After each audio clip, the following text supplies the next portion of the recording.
नमस्कार, मैं आचार्य विनोद भारद्वाज आप सभी लोगों का एक खास कार्यक्रम में स्वागत करता हूँ। पितरों की यदि नाराजगी झेल रहे हैं, जीवन में पितृ दोष आ गया है जिसके कारण आपके कार्य बिल्कुल नहीं बन पा रहे, तो आज का यह वीडियो ज़रूर देखना।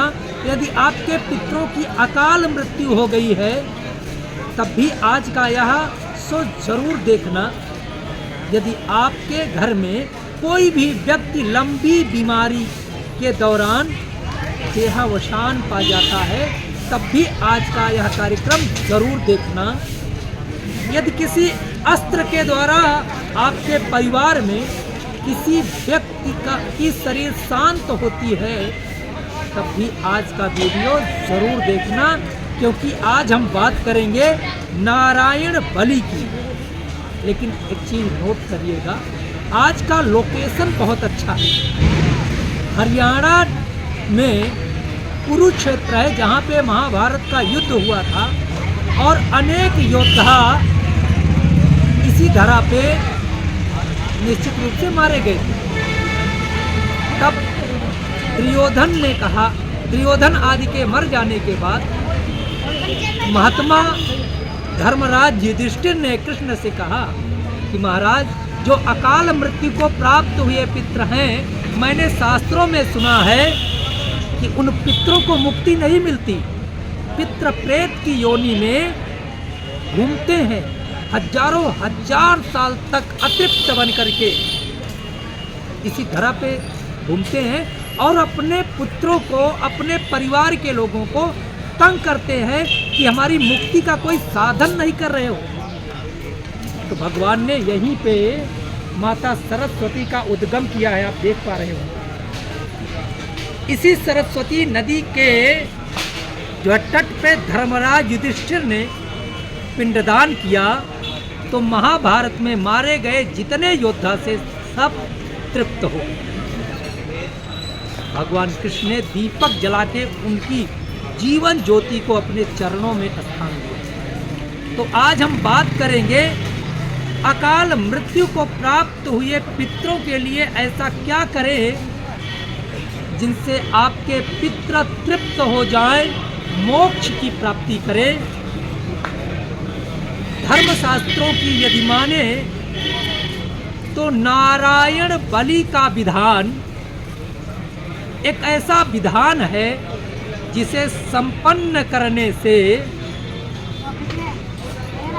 चाहे जिस प्रकार की अकाल मृत्यु को प्राप्त हुआ आपका पितृ है, वह पितृ तृप्त हो जाता है। अब नारायण बलि के नियम क्या है, इसको जानिएगा। नारायण बलि के नियम है कि जो भी अकाल मृत्यु को प्राप्त हुआ पितृ है वह अतृप्त होता है, तो यदि उसका प्राणांत होता है तो उसे अकाल मृत्यु युक्त पितृ कहा गया। उसके लिए भगवान श्री हरि विष्णु के चरणों में यदि बलि को हम जो है देते हैं तो उस पितृ को हम भगवान विष्णु के चरणों में समर्पित करते हैं, तो इसे नारायण बलि का प्रोसेस कहा गया।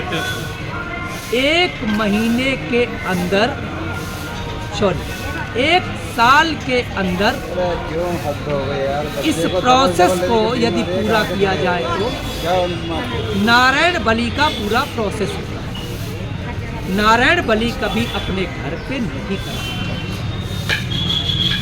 आप एक तरह से वन में करा सकते हैं, किसी वट वृक्ष के नीचे करा सकते हैं, किसी नदी में करा सकते, किनारे करा सकते हैं, किसी शमशान में करा सकते हैं या किसी निर्जन स्थान में उस आत्मा को 1 साल के अंदर आवाहन करके श्री हरि विष्णु के चरणों में समर्पित करके नारायण बलि के प्रोसेस को पूरा किया जाता है।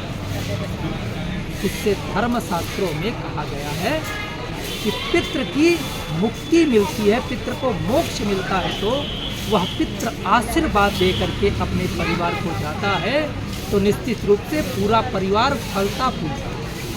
हमारा परम कर्तव्य भी है, क्योंकि उनका ब्लड हमारे शरीर में अमृत बन के दौड़ रहा है। यदि हमारे पितृ अतृप्त है तो हमारा पूजा पाठ सब कुछ व्यर्थ हो जाता है। इसलिए यदि आपके घर में भी अकाल मृत्यु को प्राप्त यदि कोई पितृ है तो नारायण बलि जरूर कराएं। नारायण बलि निश्चित रूप से आपके परिवार के उन व्यक्तियों के लिए अमृत बन के बरतेगी जो अभी छोटे बालक के रूप में। तो आज का यह कार्यक्रम यही संपन्न करते हैं। पितृदेवताभ्यो नमः।